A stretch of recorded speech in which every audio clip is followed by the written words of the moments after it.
बिहार की पुलिसिया फौज की नाकामी का सबूत आप इस बात से समझ सकते हैं कि आरजेडी के नेता और बिहार के पूर्व वित्त राज्य मंत्री हरिनारायण जी की मृत्यु के बाद उनको राजकीय सम्मान दिया जा रहा था और उस सम्मान समारोह में जब बंदूकें लाई गई थी गोलियां चलाने के लिए तो 6 बंदूकों में से 4 बंदूकें फेल हो गई। यानी कि जब राजकीय सम्मान देने के लिए पुलिस वाले और सिपाही बंदूक को ऊपर उठाकर गोली चला रहे थे तो 4 बंदूकों में से गोली निकला ही नहीं, बाकी के बचे 2 बंदूकों में से गोली निकला, लेकिन कुछ देर के बाद। अब आप सोचिए कि बिहार के सरकार के पास, बिहार की जो सरकार ने प्रोवाइड किया है अपने सिपाहियों को बंदूक, वो बंदूकें कैसी हैं। ये कोई पहली बार नहीं था कि राजकीय सम्मान देते वक्त बिहार पुलिस का बंदूक फेल हो गया। सोचिए कि 6 बंदूक में से 4 बंदूक का राजकीय सम्मान में गोली नहीं चल पाना क्या दर्शाता है? क्या वो ये नहीं दर्शाता है कि जो बिहार सरकार के द्वारा बंदूक सिपाहियों को दिया गया है वो बंदूकें खराब हैं? सोचिए कि कोई बिहार का पूर्व वित्त राज्य मंत्री वहां पर लेटा हुआ है, उसको राजकीय सम्मान दे रहे हैं, वहां लोग खड़े हैं और आपके 6 बंदूकों में से 4 बंदूकों में से गोली निकले ही ना, तो आखिर वहां मौजूद लोगों को कैसा लगेगा? और क्या बिहार पुलिस की किरकिरी नहीं होगी और लोग उन पर फप्तियां नहीं कसेंगे?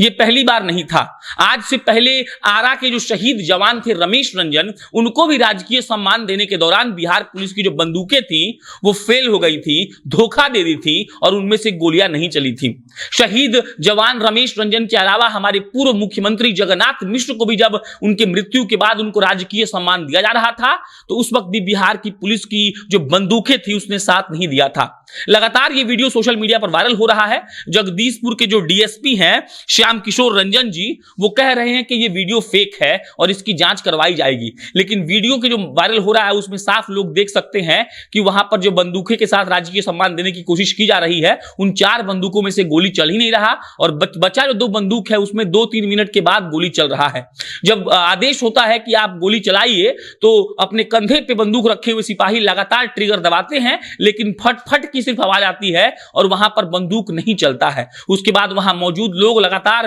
हो हल्ला करने लगते हैं और सिपाहियों को यह संदेश देने लगते हैं कि आपको सही बंदूक लेकर यहां आना चाहिए था और आपको ऐसा नहीं करना चाहिए था। इस मामले के बाद जब सिपाहियों से लोगों ने पूछने का प्रयास किया और पत्रकारों ने कैमरा पर पूछा तो सिपाही टालमटोल करने लगे और इस बात का जवाब उन्होंने नहीं दिया कि आखिर 6 बंदूक जो लाए गए थे राजकीय सम्मान के लिए उनमें से 4 बंदूक आखिर कैसे फेल हो गए और जो 2 बंदूक चले वो भी 2-3 मिनट के बाद क्यों चले। उनसे जब ये सवाल पूछा गया तो वो ये कहने लगे कि ऐसा नहीं हुआ है और बहाने मारकर वो वहां से निकल गए। हालांकि वहां के डीएसपी जो जगदीशपुर के हैं श्याम किशोर रंजन जी, वो ये कह रहे हैं कि ये वीडियो फेक है और उन्होंने ये भी कहा है कि इस बात की जांच की जाएगी। अब आप ये सोचिए कि बिहार की सरकार कैसा बंदूक प्रोवाइड कर रही है अपने सिपाहियों को जो राजकीय सम्मान के वक्त चल ही नहीं पा रहा है। आप सोचिए कि जगन्नाथ मिश्र जो हमारे पूर्व मुख्यमंत्री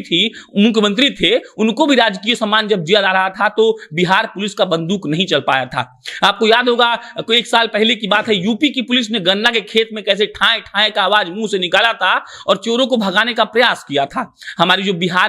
भारत की पुलिसिया फौज है उन लोगों के पास कैसा बंदूक दिया जाता है ये समझ से परे है, वरना ऐसा नहीं होता कि राजकीय सम्मान में किसी पुलिस वाले का बंदूक धोखा दे दे और वो काम ना करे। ऐसा होना बिहार सरकार के लिए, उस नेता के लिए कितनी शर्म की बात है जो नेता ये आर्म्स डील देखता होगा या फिर बिहार की जो बंदूकें बनती होंगी उसका डील जो देखता होगा। कितने शर्म की बात है कि आप किसी नेता को राजकीय सम्मान दे रहे हैं जो आपके बिहार का पूर्व वित्त राज्य मंत्री रह चुका है और उस वक्त आपके 6 बंदूकों में से 4 बंदूक काम करना बंद कर दे। यही नहीं, किसी शहीद जवान के जब राजकीय सम्मान आप दे रहे होते हैं और वहां आपका बंदूक काम करना बंद कर दे तो सोचिए कितनी शर्म की बात होगी। लेकिन बिहार पुलिस तो बिहार पुलिस है, उसको इस बात से कितना फर्क पड़ता है ये हम लोगों को समझ में नहीं आएगा। हालांकि डीएसपी साहब ने यह कहा है कि वो इसकी जांच करवाएंगे, लेकिन इस जांच में वो क्या पाते हैं और कितना जांच होता है ये तो आगे का बात है। लेकिन मंगलवार की यह घटना बिहार की पुलिस के लिए थू-थू के समान है, जो इस बात का दम भरती है कि उनके पास सारे संसाधन है और अगर संसाधन है तो 6 बंदूक में से 4 बंदूक राजकीय सम्मान देते वक्त कैसे फेल हो सकते हैं,